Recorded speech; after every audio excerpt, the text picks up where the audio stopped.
Space lattice देगा, यानी कि बहुत सारे स्मॉलेस्ट पार्टिकल्स से जो पॉइंट्स हैं उनसे आपको एक जाल जैसा स्ट्रक्चर मिलेगा और उस स्ट्रक्चर को हम लोग बोल सकते हैं स्पेस लैटिस। ठीक है, अच्छा हम थोड़ा सा आप लोगों को और डिटेल में एक्सप्लेन करते हैं और एलाबोरेट करके एक्सप्लेन करते हैं।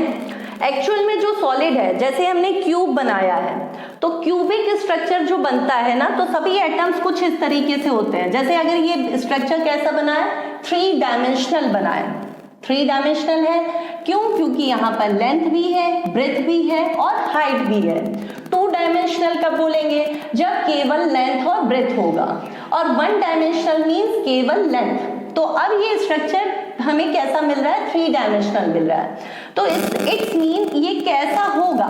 ये एक्चुअल में ऐसा नहीं होगा, ये होता है इस तरीके का। देखो यहाँ पर 4 एटम हमने इस तरीके से अरेंज किए, 1 2 एंड देन 3 और ये 4। ठीक है, तो ये हमारे 4 एटम है। बहुत अच्छे से हमने यहाँ पर नहीं बनाया, ये देखिए सर्किल हमारा बन गया। अब ये 4 एटम्स जो हैं इनके ऊपर, जस्ट ऊपर आप 4 इसी तरीके के एटम या फिर बॉल मान लो, 4 बॉल नीचे है, 4 बॉल हमने ऊपर रख दी है। तो देखो ये हमने ऊपर रखा 1, फिर उसके बाद ये 2, फिर ये 3 और ये 4। ठीक है, जो 4 बॉल ऊपर रखे हैं ना, उसको हम थोड़ा सा दोनों में डिफरेंस नजर आए इसलिए हमने इसमें लाइन कर दी। अब देखो ऊपर वाला बॉल जो है आपको अलग नजर आ रहा होगा। ठीक है, तो ये देखो अलग नजर आने के लिए हमने ऐसे बना दिया है। ओके, अब सभी बॉल्स के या फिर एटम्स के सेंट्रल पॉइंट्स को हम लोग लेंगे। तो इसका सेंटर ये, second one centre, third one centre और ये 4th वन। ऊपर वाले बॉल से आपको एक स्ट्रक्चर ऐसा कैसा मिलेगा? हम लोगों को स्क्वायर शेप में स्ट्रक्चर मिलेगा। नीचे वाले बॉल से भी इनके पहले सेंटर आप बना लीजिए और फिर सेंटर को मिला दीजिए। ओके, अब ऊपर नीचे जो बॉल्स हैं उनके इन पॉइंट्स को, सेंटर्स को अगर आप मैच करोगे तो इस तरीके का क्यूबिक शेप मिलेगा, क्यूब जैसा शेप आपको मिलेगा। तो एक्चुअल में जो सॉलिड होते हैं ना, उनमें जो प्रेजेंट एटम होते हैं वो इस तरीके से अरेंज होते हैं, और इन्हीं अरेंजमेंट में अगर एटम्स आपको केवल 4 नीचे 4 ऊपर इस तरीके से सिंपली मिले तो ऐसा एक सिंपल क्यूब मिलेगा। ओके, और ये सिंपल क्यूब आपको किसकी वजह से मिला है? तो ये देखिए जो सेंट्रल पॉइंट्स है ना, जिससे हम लोगों ने इस तरीके का स्ट्रक्चर निकाला है उससे मिला है, पॉइंट से मिला है। इसी पॉइंट्स को क्या बोला गया है? Lattice points. और इसी स्ट्रक्चर को काफी कॉम्प्लिकेटेड कर दिया जाए तो उस कॉम्प्लिकेटेड स्ट्रक्चर में जितने भी पॉइंट्स हैं वो कलेक्टिवली कहलाएंगे स्पेस लैटिस। ओके, तो अब यहाँ पर एक हम आपको कॉम्प्लिकेटेड स्ट्रक्चर बना के दिखा रहे हैं। ये हमने क्यूब का स्ट्रक्चर बनाया और इस क्यूब के स्ट्रक्चर में ये छोटा सा क्यूब हम यहाँ से रब कर देते हैं, इस क्यूब को हम साइड में लिख देते, बना देते हैं ताकि आपको इजीली समझ में आए। तो ये हमारा छोटा सा क्यूब है जो हमने साइड में बना दिया है, इससे मिला है। और एक अब हम कॉम्प्लिकेटेड क्लोज पैक्ड स्ट्रक्चर बना रहे हैं। तो ये हमारा क्लोज पैक्ड स्ट्रक्चर है, ये क्यूब का ही है। इस क्यूब में देखिए हम कहाँ कहाँ पॉइंट्स रख रहे हैं। कॉर्नर्स पे टोटल हमारे 8 कॉर्नर, 4 अप एंड 4 इसके डाउन में, या फिर हम कह सकते हैं 4 फॉरवर्ड 4 बैकवर्ड। और फिर उसके बाद हमने क्या किया, इन सभी ये जो लाइन हमें मिल रहा है ना, लैटिस की ये लाइंस मिल रही है ना, जिसको हम लोग क्या बोल सकते हैं? एज। ठीक, इसमें भी यहां पर हम पॉइंट्स रख दे रहे हैं, डॉट 1 2 3 4। ठीक है, इसको अलग नजर आए तो इसको हम इस तरीके से सर्किल कर लेते हैं। ठीक है, और ये कॉर्नर वाले को डार्क ब्लैक हमने कर दिया, डार्क ये देखिए ब्लैक कर दिया। अब आपको भी अपनी कॉपी में इसी तरीके से ड्रॉ करना है। पीछे भी देखिए ये आपके एज हैं, तो 1 2 3 एंड देन 4। टोटल किसी भी क्यूब में 12 एज होंगे, तो 4 पीछे 4 आगे, और ये 1 2, ये साइड वाला पोर्शन है, तो 1 2 एंड देन 3 4। अब ये सभी एस को अगर हम मिला दें तो देखो एक और स्ट्रक्चर बन करके आएगा इसमें इस तरीके से। ओके, ये देखिए मैच कर रहे हैं, हम इनको मिला दे रहे हैं, तो आपको इस तरीके का स्ट्रक्चर मिलेगा। अब ये स्ट्रक्चर और भी ज्यादा क्या होता जाएगा, कॉम्प्लिकेटेड होता जाएगा। ठीक, तो ये जो कॉम्प्लिकेटेड स्ट्रक्चर है, ठीक, ये कॉम्प्लिकेटेड स्ट्रक्चर है, ये आपका क्लोज पैक्ड स्ट्रक्चर है। किसी भी सॉलिड का क्लोज पैक्ड स्ट्रक्चर ऐसा होता है जिसमें एटम्स जरूरी नहीं कि आपको इस तरीके के कॉर्नर पे ही मिले। कॉर्नर, एज और फेस, इसे बोलते हैं फेस। फेस मतलब जैसे कि आपके रूम में टोटल कितने फेस हैं, रूम का up portion and downward portion, 1 2 3 4 left and right, okay, and forward then backward, total 6 faces होंगे। तो अगर सभी जगह एटम्स रख दिए जाएं तो इस तरीके का कॉम्प्लिकेटेड स्ट्रक्चर आपको मिलेगा। एक सेंटर में भी रख दिया गया जिसे हम लोग बोल सकते हैं बॉडी। तो अब यहां पर ये कॉर्नर पे रखा गया, कॉर्नर, एज पे रखा गया, ये हो गया बॉडी, और अगर फेस पे रख दिया गया तो ये फेसेस आपको 6 इस तरीके के फेसेस मिलेंगे, ठीक है, जिसको 6 फेसेस का, यहां पर 6 फेसेस होंगे, जिस यहां पर इसे हम लोग बोलेंगे फेस। कॉर्नर टोटल क्यूब में आपको 8 मिलते हैं, एज 12 मिलते हैं।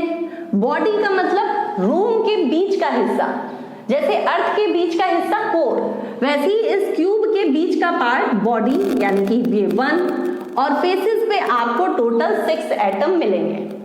तो अब ये तो था स्पेस, लैटिस और लैटिस पॉइंट। लैटिस पॉइंट यानी कि ये पॉइंट, और इन सबको अगर हम मिला दें तो इस तरीके का आपको शेप मिलेगा, स्ट्रक्चर मिलेगा। और इस स्ट्रक्चर को हम लोग और ज्यादा इस तरीके से मिला करके देखें तो एक क्यूब जैसा स्ट्रक्चर देखिए निकल के आ रहा है। ओके, सो इन पॉइंट से जो कॉम्प्लिकेटेड स्ट्रक्चर ऐसा बन करके मिल रहा है, वही स्ट्रक्चर जो कि पॉइंट से रिप्रेजेंट हो रहा है वो क्या कहलाएगा, स्पेस लैटिस। तो चलिए, स्पेस लैटिस आपको कहां देखने को मिलता है, क्लोज पैक्ड स्ट्रक्चर में मिलता है। और लैटिस पॉइंट्स कौन कौन से होते हैं, तो कॉर्नर भी हो सकते हैं, एज, बॉडी एंड फेस, ये सभी लैटिस पॉइंट का वर्क करेंगे। एटम्स एक्चुअल में इस तरीके से अरेंज होते हैं जिससे हम यहाँ पर सिंपल सा क्यूब निकाल रहे हैं, और इस सिंपल क्यूब को हम लोग बोल सकते हैं यूनिट सेल। तो चलिए हम लोग यूनिट सेल ये है और इसकी डेफिनेशन, स्पेस लैटिस की डेफिनेशन लिख करके 1 बाय 1 इसके बारे में समझेंगे। तो पहले तो firstly you right the definition of space lattice. तो geometrical form of consisting points in regular array in space is called space lattice। इसको स्पेस लैटिस और लैटिस भी बोल सकते हैं, और लैटिस। ओके, तो अब तो ये आपको क्लियर हो गया कि लैटिस या फिर स्पेस लैटिस होते क्या हैं। अच्छा, इससे जो हमें सेल मिलेगा, जो इस तरीके का सेल मिलेगा, वो क्या कहलाएगा, यूनिट सेल। तो स्पेस लैटिस के ही नीचे हम लोग समझेंगे यूनिट सेल, ठीक। और स्पेस लैटिस आपके 2 डायमेंशन यहां पर लिख सकते हैं हम लोग, it can be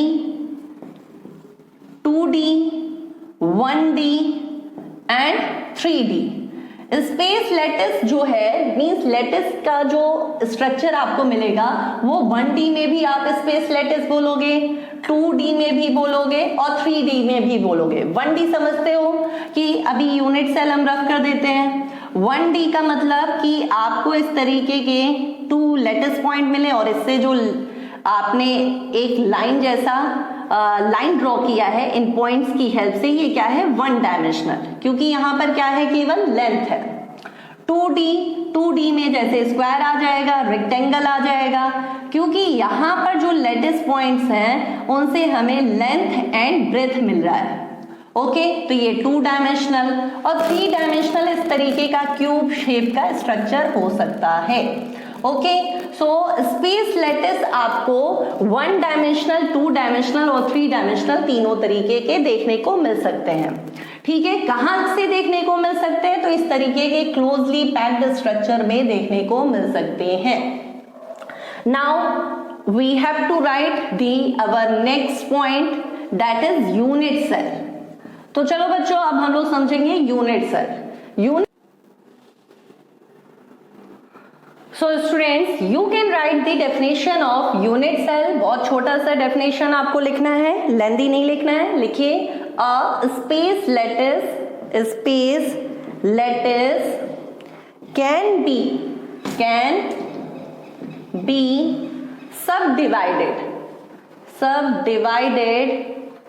divided into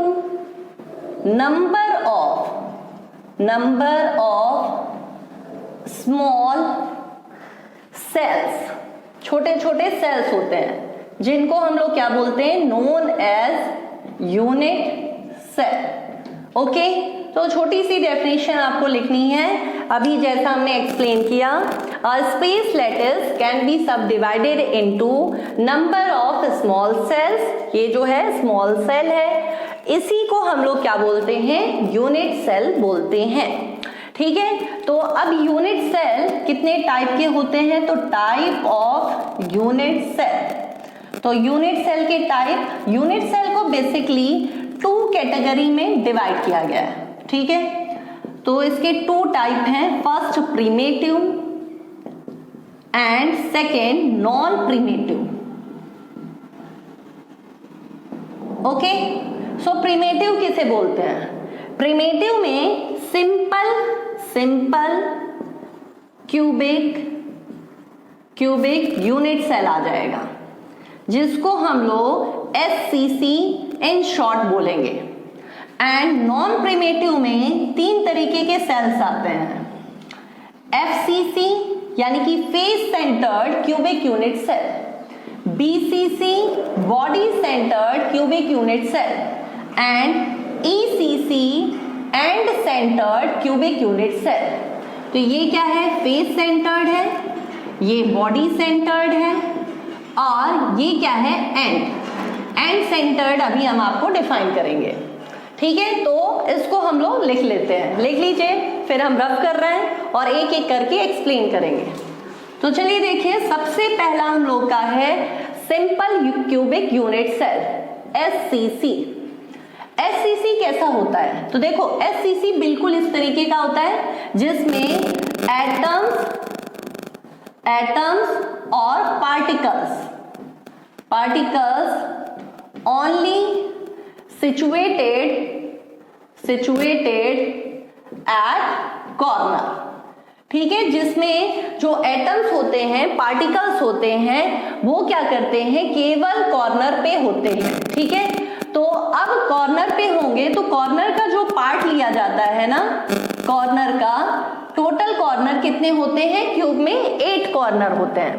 अब इस 8 कॉर्नर का कितना हिस्सा कैलकुलेशन में लिया जाता है, जो वो चीज हम आपको जरा समझा देते हैं। तो देखो, एक क्यूब है जो इस तरीके का बना हुआ है, इसमें हम एक कॉर्नर के एटम यानी कि पार्टिकल को यहाँ पर हमने ड्रॉ किया है।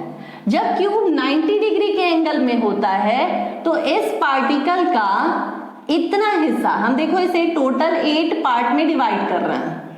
इस 8 पार्ट में से केवल जो 8th पार्ट होता है, वो 8th पार्ट इस स्ट्रक्चर के अंदर छिपा होता है, जिस तक एयर बिल्कुल नहीं पहुंच पाता है। ठीक है, सो नो एयर।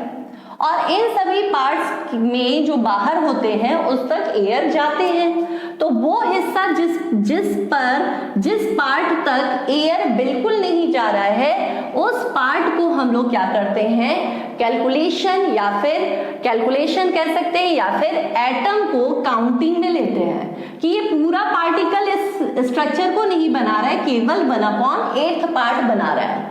तो अगर सभी कॉर्नर्स के 8th पार्ट बनाएंगे तो टोटल इस सिंपल क्यूबिक यूनिट सेल में कितने नंबर ऑफ एटम या फिर हम कह सकते हैं number of total atom present है, वो कैलकुलेट करने के लिए कॉर्नर का 1/8 पार्ट लिया जाएगा। बात समझ में आ गई? तो अब हम लोग यहां पर सिंपल क्यूबिक यूनिट सेल में क्या निकाल सकते हैं, number of total atom present. Okay, और कॉर्नर है तो कॉर्नर के 8 कॉर्नर का 1/8 पार्ट जो कैलकुलेट किया वो क्या आ गया 1। इट्स मीन जो जेड है, जेड का मतलब क्या हुआ, number of total atom present in a cubic unit cell, चाहे वो सिंपल हो या फिर फेस सेंटर्ड हो या फिर बॉडी सेंटर्ड हो, उस क्यूबिक सेल में जो यूनिट सेल है उसमें कितने एटम टोटल प्रेजेंट हैं। तो यहां पर तो केवल कॉर्नर है इस तरीके के स्ट्रक्चर में, और इसमें टोटल 8 कॉर्नर है, तो 8 कॉर्नर का 1/8 part, it's mean 1। So total number of atom simple cubic unit cell में कितने होंगे, 1 होंगे। Is it clear? अब हम लोग चलते हैं फेस सेंटर्ड पे।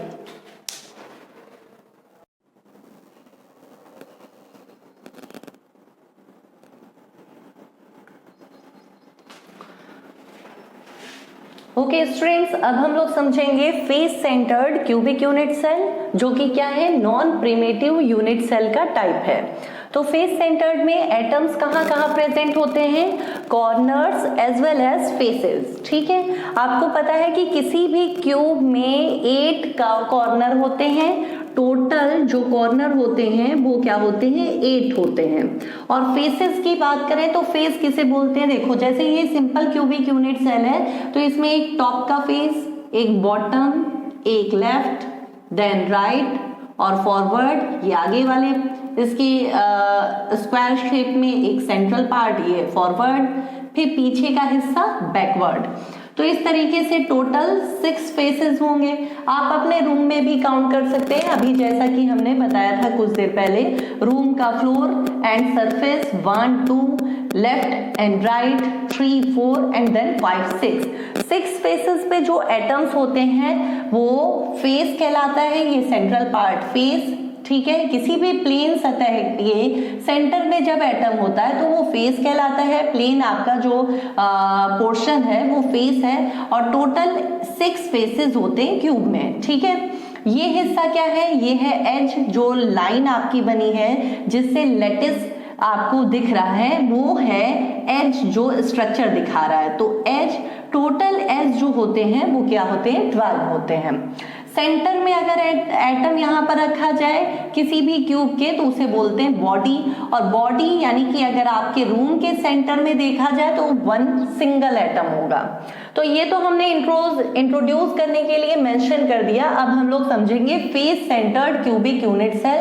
तो ये जो सिंपल है इसमें फेस सेंटर्ड, फेस पे अगर एटम रखे जाएं तो जैसा कि अभी हमने उधर दिखाया, corners as well as faces होंगे। ठीक है, कॉर्नर के साथ साथ फेसेस, यानी कि 8 कॉर्नर और 6 फेसेस। ठीक, 6 फेसेस जिसपे क्या होंगे, एटम्स प्रेजेंट होंगे।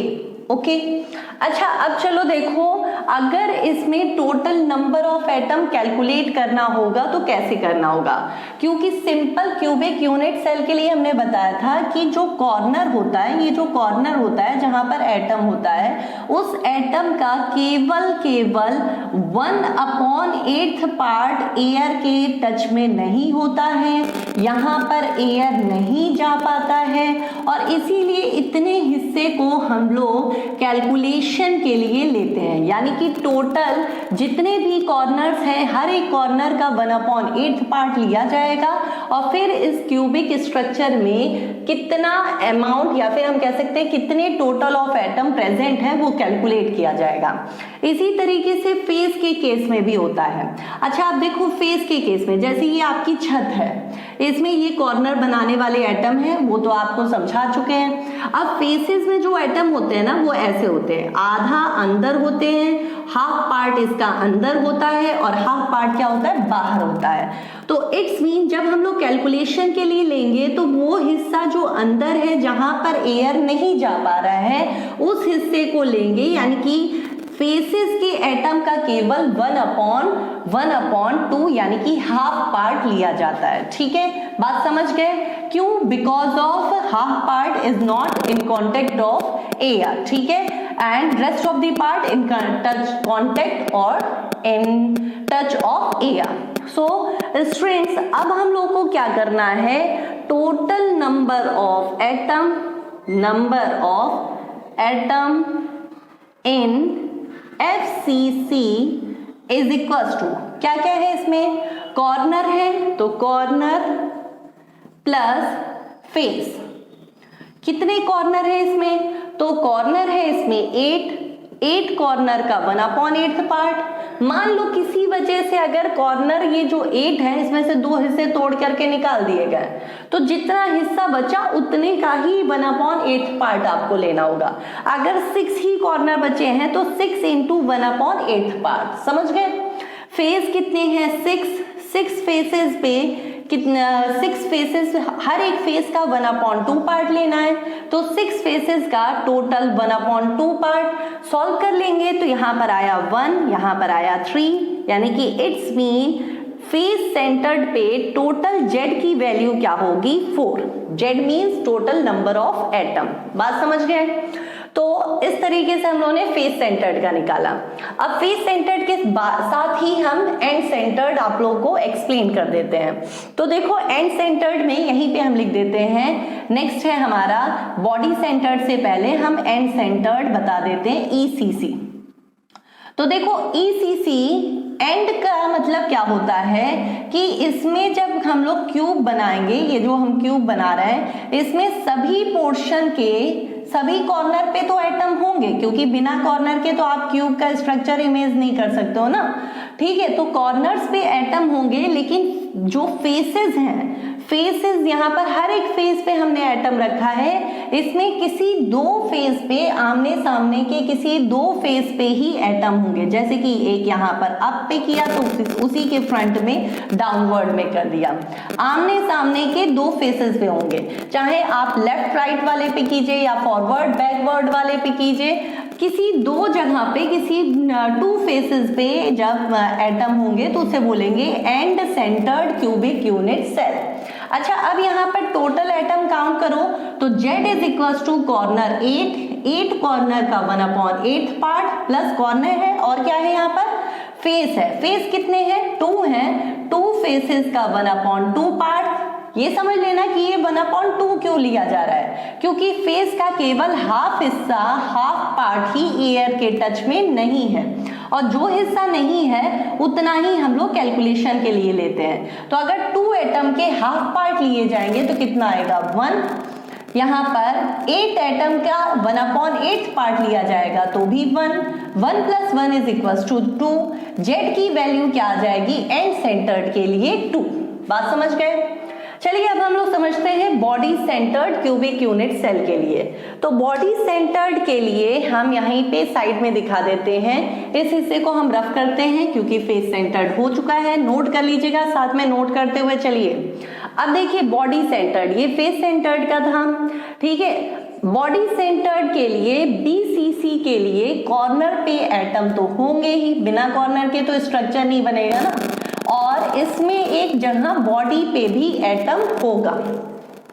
अब अगर कैलकुलेशन के लिए लेना है तो Z is equal to corner यानी कि 8 × 1/8 और बॉडी का पूरा 1 एटम, ठीक है। जितना ये एटम है सभी पूरा हिस्सा जो है ये पार्ट एयर के टच में कहीं से भी नहीं है, so that we have to take full part for the calculation of total number of atom present in this unit cell. Okay, so body के पूरे एटम को हम लोग लेंगे, यानी कि 1 है तो 1 का फुल पार्ट लिया जाएगा और सॉल्व करेंगे तो यहाँ पर 8 कैंसिल हुआ, 1 देन 1 1 जा 1 देन 2। जेड की वैल्यू BCC के लिए भी क्या आ जाएगी, 2। बात समझ गए? तो अब इस चीज से आप लोग को क्लियर हो चुका होगा कि कहाँ कहाँ के एटम का कितना पार्ट लिया जाता है। तो एक छोटा सा हम टेबल बना लेते हैं, इसको रफ करते हैं, स्क्रीनशॉट ले लीजिए, इसको नोट करना है आप लोगों को। तो अब इसको हमने रफ किया और यूनिट सेल में ये हिस्सा रफ कर देते हैं। यूनिट सेल में या फिर किसी भी क्रिस्टल लैटिक में, ठीक है, किसी भी क्रिस्टल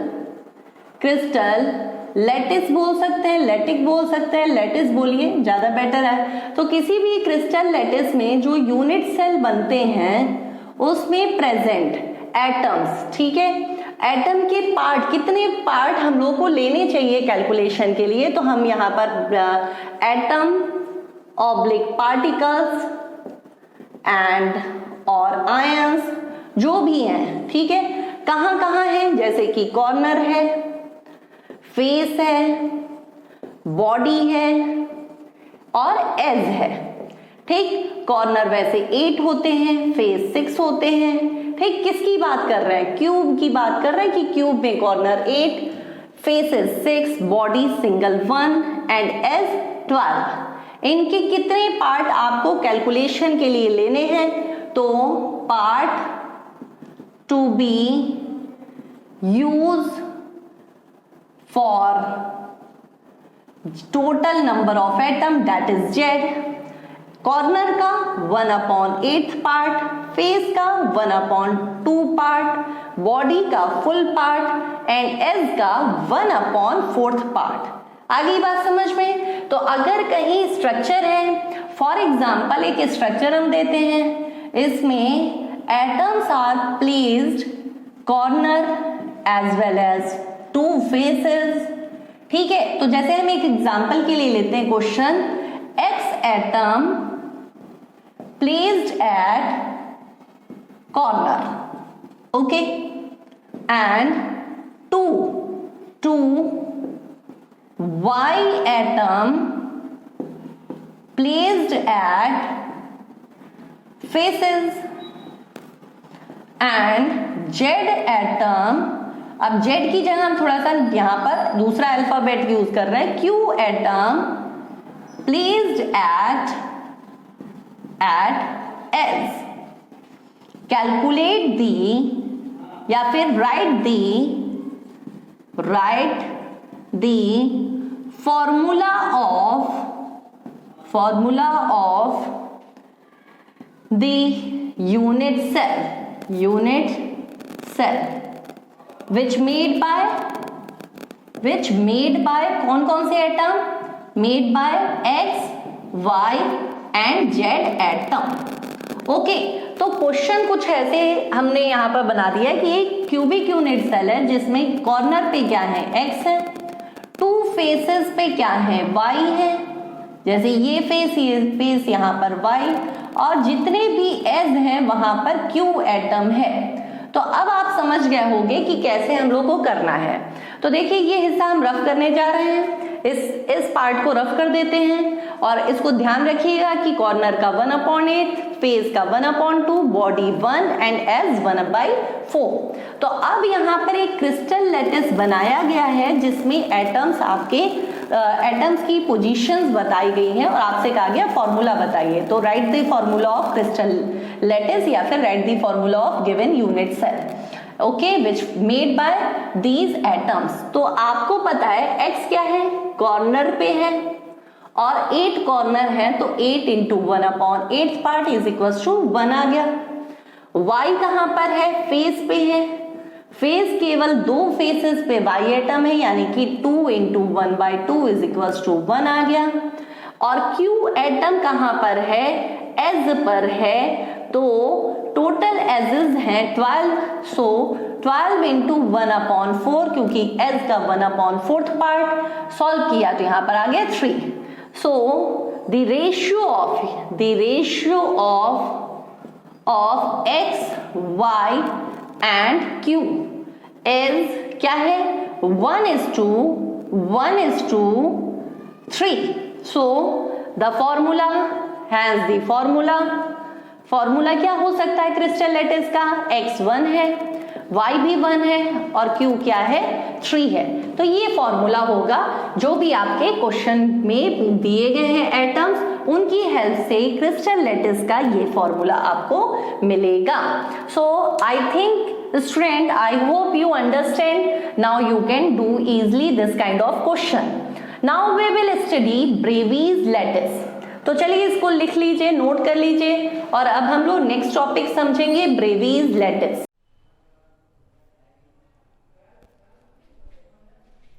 सो स्टूडेंट्स, अब हम लोग नेक्स्ट टॉपिक समझेंगे ब्रेवीज स्पेस लैटिस।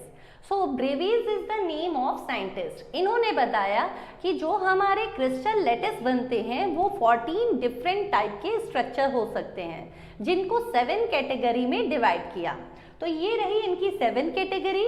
इसमें first one is cubic space lattice. Cubic space lattice में SCC, BCC and FCC 3 type के स्ट्रक्चर मिलेंगे।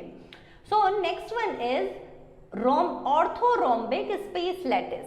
इसमें 4 टाइप के स्ट्रक्चर मिलेंगे, SCC, BCC, FCC के अलावा ECC end centred cubic unit cell, जो कि अभी आपने यूनिट सेल को एक्सप्लेन करते टाइम जब हमने एक्सप्लेन किया था तो उसे आपने समझा है। Next one is trigonal space lattice and monoclinic space lattice, hexagonal space lattice, triclinic space lattice and rhombohedral space lattice. ये सभी स्ट्रक्चर आपके सामने हैं, इनको देखिए और ड्रॉ कर लीजिएगा, ठीक है। सो 14 स्ट्रक्चर हम लोगों को मिले हैं, जो कि 7 ग्रुप में डिवाइड किए गए हैं। और क्यूबिक एंड ऑर्थोरोम्बिक में सबसे ज्यादा आपको स्ट्रक्चर मिलेंगे। बाकी ट्राइगोनल में 2 टाइप के स्ट्रक्चर मिलेंगे, मोनोक्लिनिक में भी 2 टाइप के मिलेंगे, और हेक्सागोनल, ट्राइक्लिनिक एंड रोम्बोहेड्रल में 1 टाइप के स्ट्रक्चर मिलेंगे। ओके स्टूडेंट्स, अब हम लोग नेक्स्ट समझेंगे relationship between, so right with me, relationship between the radius of atom that is R and edge A of the unit cell. So unit cell में जो atom है जिसका रेडियस R है और यूनिट सेल का जो as है A, इनके बीच में आपको रिलेशन प्लॉट करना है। तो सबसे पहले हम लोग SCC simple cubic unit cell में देखेंगे। सिंपल क्यूबिक यूनिट सेल में जो स्ट्रक्चर बनता है उनमें केवल कॉर्नर पे एटम होते हैं।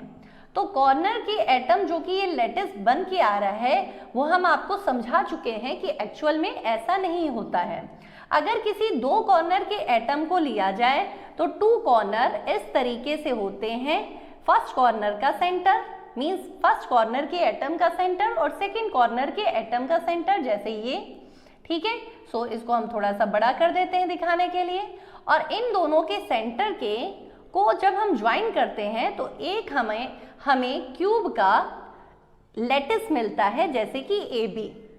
इस AB को हम लोग एज A बोलेंगे, यानी कि AB is equals to small a। अब AB है क्या, सर्किल अगर सेम है, एटम सेम साइज के हैं, तो इनके रेडियस भी सेम होंगे। इसका रेडियस इसके सरकमटेंस तक और इसका रेडियस R एंड R, यानी कि AB is equals to R plus R is equals to small a as 2R is equals to A, R is equals to A by 2। So radius SCC का क्या मिलेगा, A by 2। अब इसी तरीके से हम लोग FCC का देखेंगे, तो इस हिस्से को हम रब कर देते हैं। तो FCC means face centred cubic unit cell. तो चलिए देखिए फेस सेंटर्ड के केस में क्या होगा। Second one is FCC। इसमें जो स्ट्रक्चर हम लोग बनाते हैं